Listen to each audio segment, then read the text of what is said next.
Alright guys, for the last couple weeks I've been working on this engine. We've already got 2 parts in a 3-part series of replacing valve guides on a Subaru cylinder head. The first part,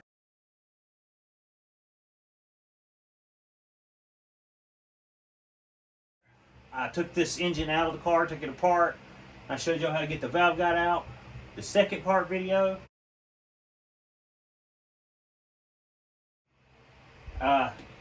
took this head, replaced the valve guide in it with a used valve guide, put a set of used valves in it. This video, part 3, I'm going to install a new head gasket, put this head on the block, torque it down, get this engine ready to go back in the car. I'm going to take y'all with me like I said. Appreciate you watching. Here we go. Alright guys, I finally got everything set up here. We're going to do some cleaning and install this cylinder head on here. So we'll use this air hose and blow the dust and stuff off. There's a couple of pine needles that fell down in my valve, in my intake right there.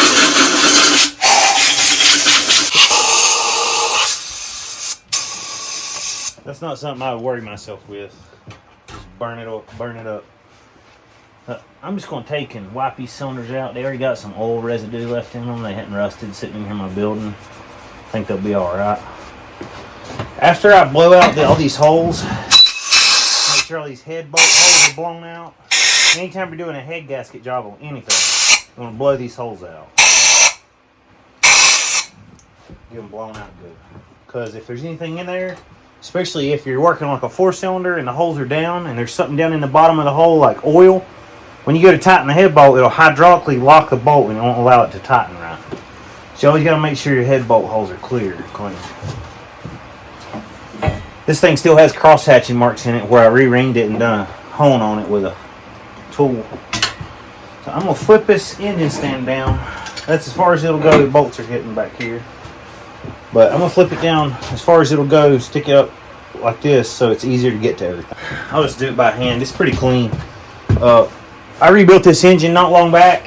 When I did, when I re-ringed it and rebuilt it maybe about 2 years ago, I decked this block myself and I checked it to within 1/1000th of an inch. So I know this block is straight. I know the head is straight. I don't need to check them. It hasn't overheated. I haven't done anything to cause it to overheat or warp since I've done that. So I'm going to brush it with a brass wire brush. And make sure if you wire brush is coming apart, you don't use it because you can get brass, a little piece of brass down in there and mess up your engine. Make sure you're using a good wire brush if you're doing it like this. You can use a wire brush on a drill on aluminum and it don't take the aluminum off real bad. As long as you don't apply a lot of pressure and hold it in one spot, you can use something mechanical or like a drill, electric, with a wire brush on it. That's fine. But as long as it doesn't have to look pretty. Forget about looking good. It has to be flat and clean and dry. And not have anything on it that can chip off or come off. Because that head gasket has like a coating on it. It's blue. And that coating sticks to that aluminum. And that's what keeps that coolant in here from getting in here. So you really want to make sure everything's clean and dry. So after I wire brush it, I'm going to take an air hose and hit it again. Bring it over here where my head's at. I'm going to do the same thing on it. Which I've already blown it off with an air hose once, but it's been sitting in here. It could get bugs or something down in it or whatever. You don't want anything in there.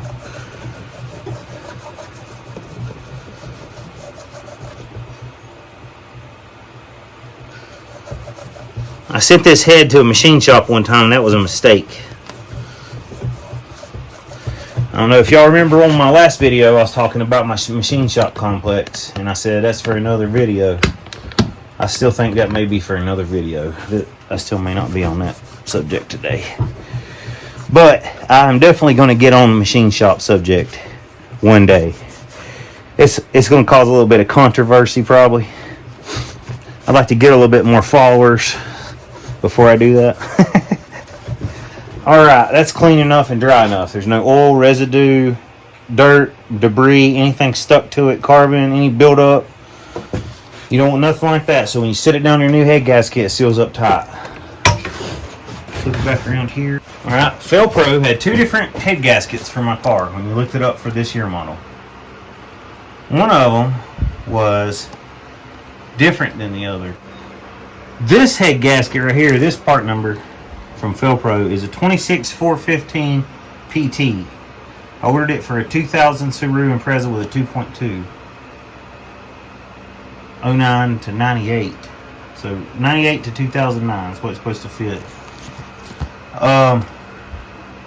It said that it had a thicker coating on it, a thicker proprietary coating than the other one.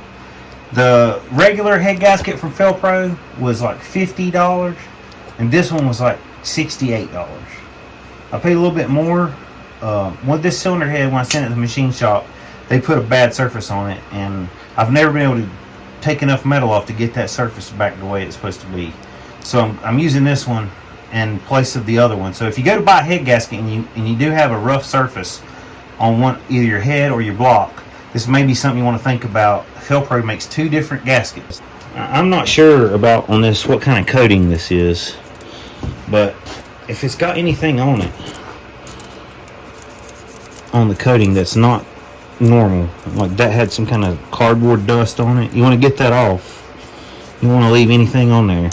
You don't put anything on this. You don't put no kind of sealant, no kind of nothing on this gasket. This is supposed to stick to the aluminum when you bolt it down, torque it up.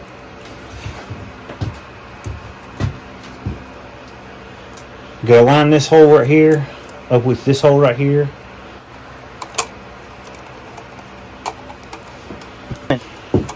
Alright. So my head's clean, my block's clean, my gasket's on it. I want to show y'all one more thing before I put this head on here. When you have the timing set to top dead center on a Subaru, the timing, not the compression, the timing. You don't set cylinder 1 top dead center compression on a Subaru. That's not how you time it. You time it with the marks. When you have this mark set to the top and all your cam marks set to the top, if you notice, those pistons are both down halfway. They're equal. Same thing on the other side. Okay? There's no piston that's up.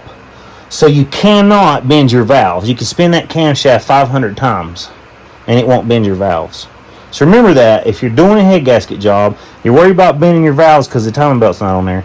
As long as this crank don't move and this timing mark stays on the timing mark, this will be down and your valves won't get bent no matter how many times you turn that camshaft pulley. It will not hit your valves because these pistons won't be moving. Then when you go to put your timing belt on and everything starts turning, then it still won't hit because it's in time. Just remember that. If you're getting ready to put your head back on your Subaru and one of these pistons is up, set your timing on your crank before you put your head back on, so you don't have no chance of bending a valve. And I touched this and got my greasy fingers all over it, so I'm going to wipe it off again.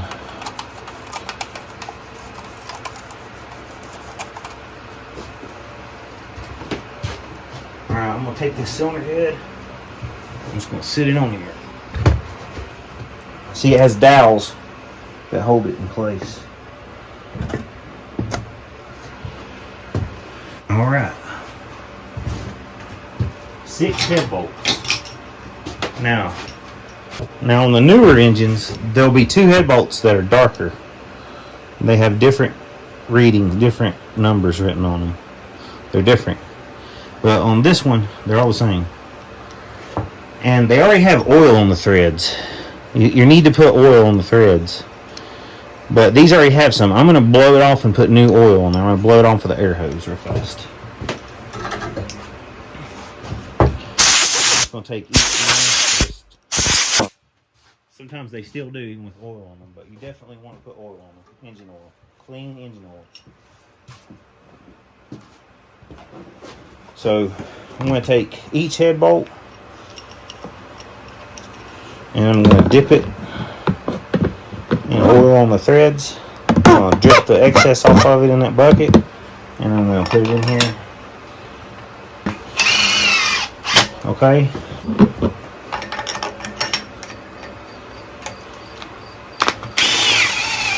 Alright, now this is a snap-on tech wrench. Digital, it vibrates and beeps when it gets to the right torque. It's a little complicated to use, but once you figure it out. So I'm just going to start slowly tightening these down a little bit at a time. I'm not going to try to get the torque on each one at first. I'm just going to slowly start snugging them, working my way around.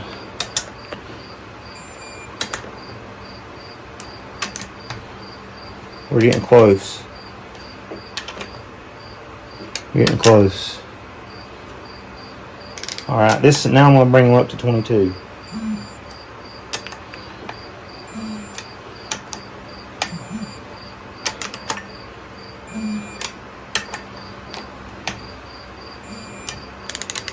Alright. Now, the service manual says to go up to like 50. 45, 50. I'm going to go 45. I'm going to tighten them down. So I'm going from 22 to 45. What this is doing, I don't really know why they want you to do this.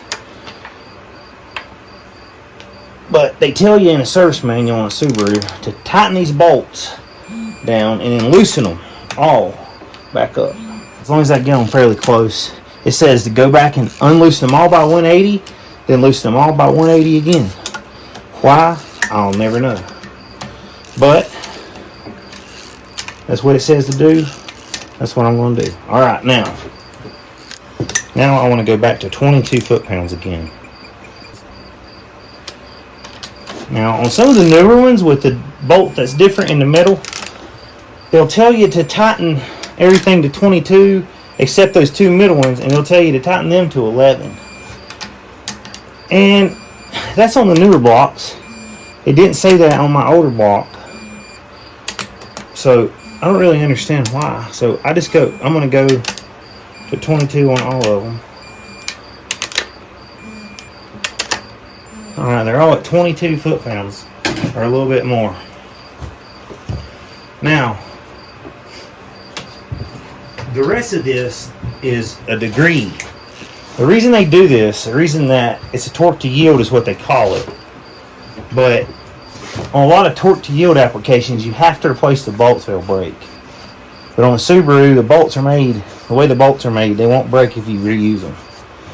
Something about, I don't know what it is, but them bolts are just built better than regular head bolts on some vehicles. So, but the specification in the manual says 22 foot-pounds, then it's like 90 degrees once, 90 degrees twice. I've got a Subaru service manual somewhere. Non-turbocharged model 2000. 22 foot-pounds, 51 foot-pounds, I was dead on. Loosen all bolts by 180 degrees twice. Then it says 25 foot-pounds, 80 to 90 degrees, 80 to 90 degrees. So it was so I was right, it's 2 times 90 degrees. But you're not supposed to exceed 180 degrees on the tightener. Alright, these bolts all have aluminum beside of them. So if you go 2 times 90 degrees, this mark right here, okay, on this bolt, is going to end up over here, pointed that way. This mark right here on the top, I'm going to put a mark on the top of every bolt.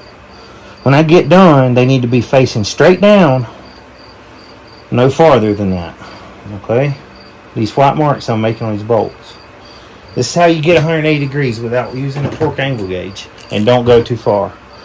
So they got white marks on them.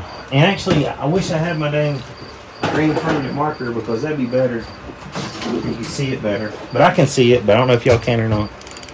Anyhow, I put a white mark on each one of them bolts, and I can see where it's at. I'm going to scratch a little spot into it too, on each one.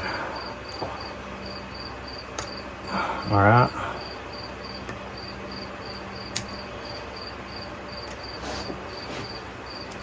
This is for y'all people that are doing this at home on your own. You're trying to build your engine, trying to fix your car. You don't got torque angle gauges and all this fancy crap.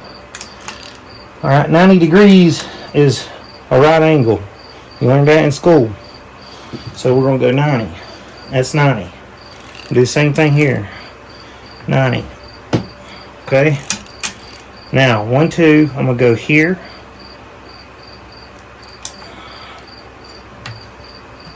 Then I'm going to cross. Then I'm going to come down here.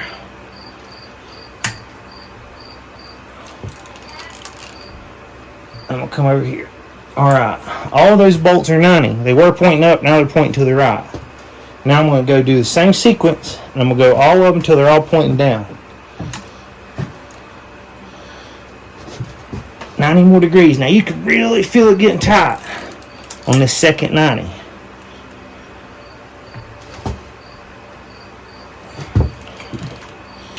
And the marks I made, like I said, on the top of that bolt, they were pointing up. Now they're going to be pointing down. And that's how you know that you've tightened it enough.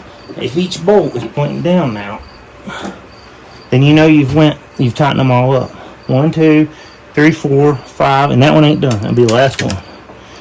So you want to mark them so you'll know, because sometimes you can forget.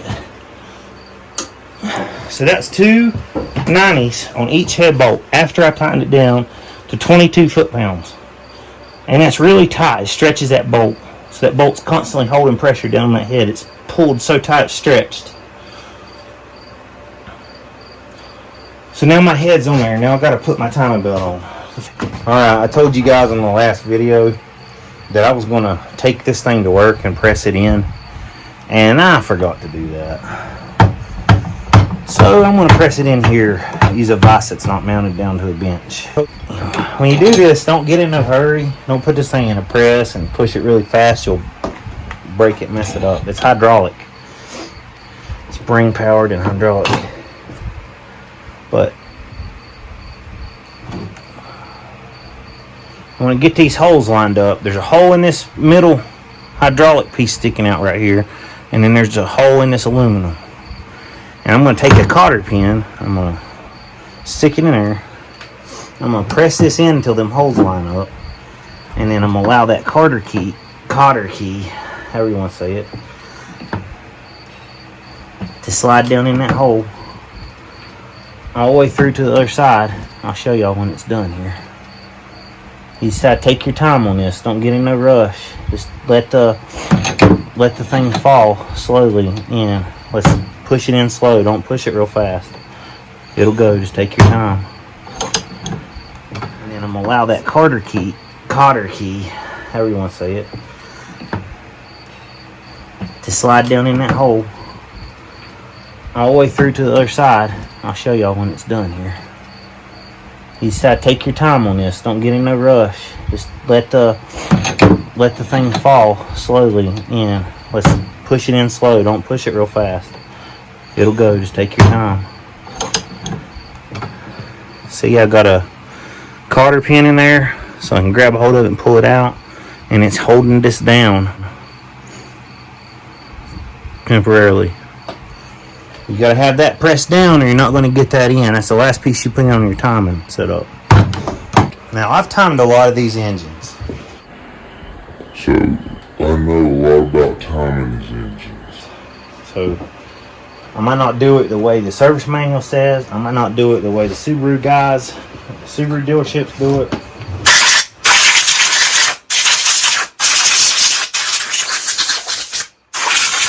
I just do things that work. This belt's still new enough that it has the marks on it. That makes it a little bit easier. Always sit my center pulley on there first. Line it up with the mark on the belt if you have a new belt. If you have an old belt, you just got to keep this center mark lined up with your block right here. If you got a new belt that's got a mark on it, line it up with this pulley, and it's got to be lined up with this slot right here, this piece of this cylinder head. That's, see how that mark's lined up? It's lined up with that half of where the cylinder head bolts up, and it's lined up with that line on the pulley and that line on the belt. I hold it tight on here.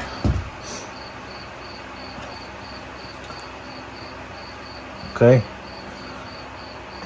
Come around this idler down here that's got teeth on it. Come around your water pump. Of course, if you do a new timing belt kit, you may have a brand new water pump on it. Alright, this mark is lined up with this mark on the pulley. Now this pulley's under tension right here.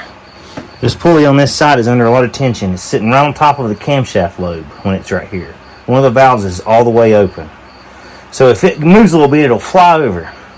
Don't get upset about that. Just pull it back around, 17 millimeter. Get it lined up and it'll stay, and put your belt on there. Alright, and you want to start here and keep everything tight. Okay, so that when you get, this will be the last pulley I put on, completely last pulley I put on, this idler down here, because it's easy to put on. Alright, but when you get, if you look, when you get around here, you got everything lined up, your slack is right here. That's where your tensioner's got to slide in. You want all your slack to be in this little slot right here. Okay? And I don't know if you remember from the last video or the first video, I took it apart. I put that O-ring on there. That O-ring holds this washer on this tensioner. So that when you go like this, and you start that in there, the washer don't fall off. You want to make sure that this hydraulic ram right here that pushes down that tensioner goes underneath. There's a little metal steel puck that's drove into the aluminum block right there. Or it's not a block, it's this piece. It's got this little steel thing drove into it. That's what this rides on. You have to make sure that's underneath that and its threads are started right before you start tightening everything down.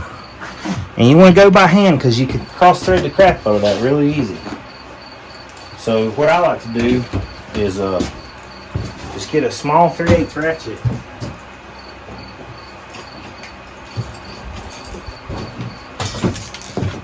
If you're fighting it, you're doing something wrong. This is the easiest timing job on any car you could ever do. If you're fighting it, you're doing something wrong. So I'm seeing, watch. It's just sliding in there, no problems. Okay? Before you go ahead and put it all in, make sure this line is still lined up with that dot on your crank pulley, crank drive sprocket. This line on the belt over here is lined up with this line on your cam sprocket. Keep your tension tight. Come in here and make sure this line on the belt, if it's new, is lined up with this cam sprocket. Put all your tension right here. Slide your tensioner in there. Alright. Tighten it down. It's about 30 foot-pounds. This plastic cover just keeps dirt, debris, dust, water, snow, ice, rocks, sticks, twigs. Keeps it out of this hole in the back right here that would be there if this plastic wasn't there. That's all that's for. I told y'all in the last video, if y'all hadn't watched the last video, these bolts right here are super duper important. Okay? If you look, they're right underneath where that pulley bolts down. And if you use the wrong bolt in that hole, when you bolt this pulley down, you won't know unless you're paying close attention. Because the belt will still spin really freely and everything still works like it's supposed to. The belt runs, and you can't really tell. But I ran a car for 20,000 miles without this pulley spinning because it was bolted down on a bolt that I used wrong in that hole right there. I had to learn a really hard lesson that I didn't know what I thought I knew about Subarus.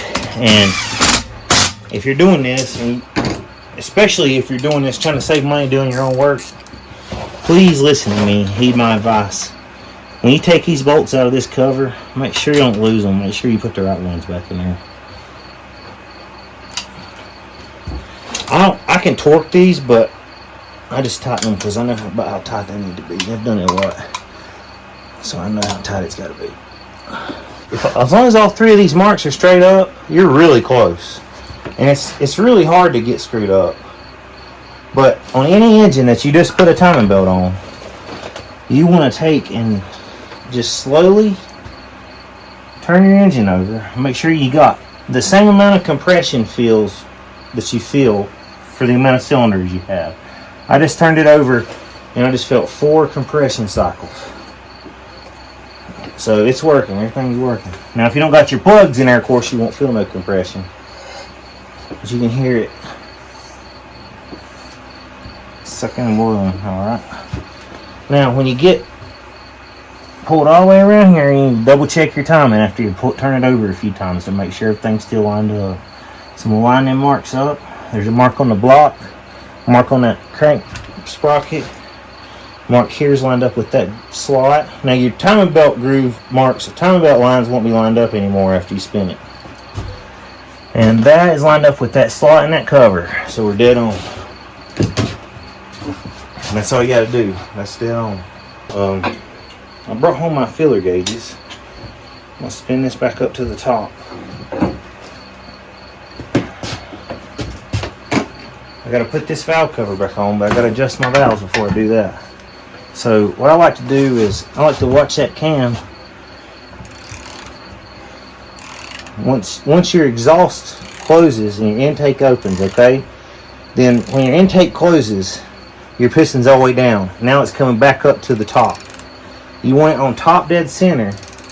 You don't got to look in the spark plug hole, but get it really close to top dead center.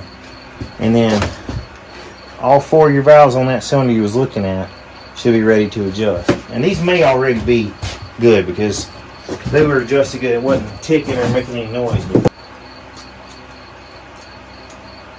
eight's pretty good and tight. 7 to 8 thousandths on all the valves. And it runs a lot smoother, seems like, and it don't make any ticking noises. I like to run about 7 to 8 on all of them, intake and exhaust. I find that it's not too tight. I usually put them on 8, but it's tight enough that you won't get any ticking noises. Nothing to be concerned about. Alright, I'm gonna put this valve cover on. See these spark plug tube seals?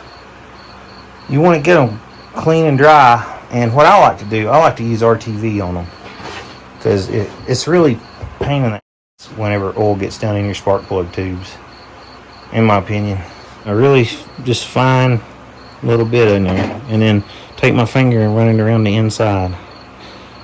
Make sure it's stuck good all the way around. Here, I'll show you. Alright, now when you put that down on there, take and push the excess out. Alright. It looks a little messy, but I absolutely hate getting oil down in my spark plug tubes. It's not something I like, so that's what I do to prevent it, try to prevent it.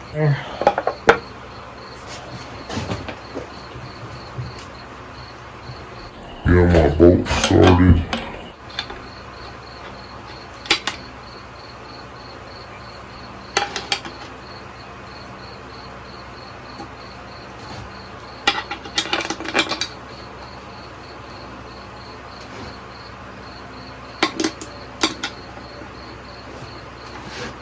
You notice I started all these bolts before I ran them down.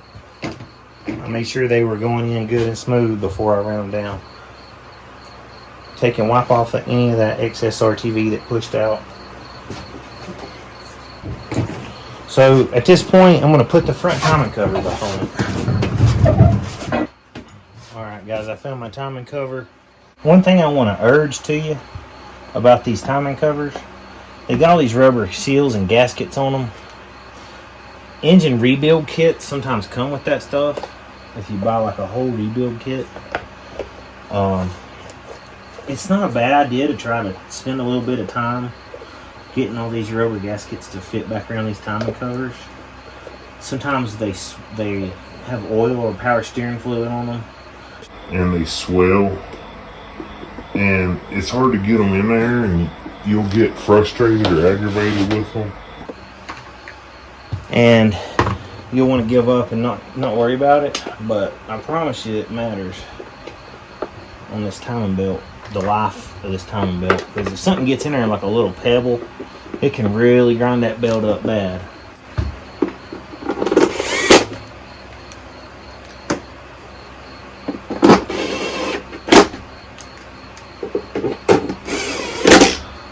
Alright, got my timing cover on there. Well, does it have a torque specification? Yeah, it's got a torque spec. Well, should I look it up? Blah, blah. That's your torque spec. A little bit more. You just want it tight. Put it that way. Alright, y'all, I'm happy. I got this thing back to the point where it's ready to bolt back in the car. The only thing I have to do before I put it back in the car is I gotta put a new throwout bearing. I'll show y'all that real fast. I'll unbox it real quick and show you. I got this throwout bearing for my clutch. Came with 2 clips that hold it in. And a new bearing. I gotta put this on in front of the transmission.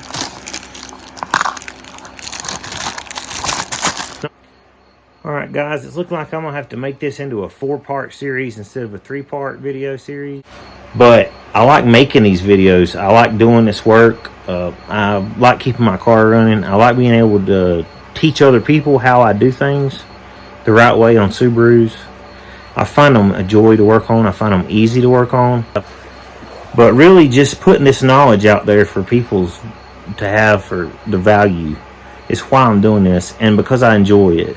And on as far as this section of my channel, so if you're into these Subaru things, I'm not saying I'm not going to do more of it. It may be all I do in the future if I get enough people interested in the Subaru stuff.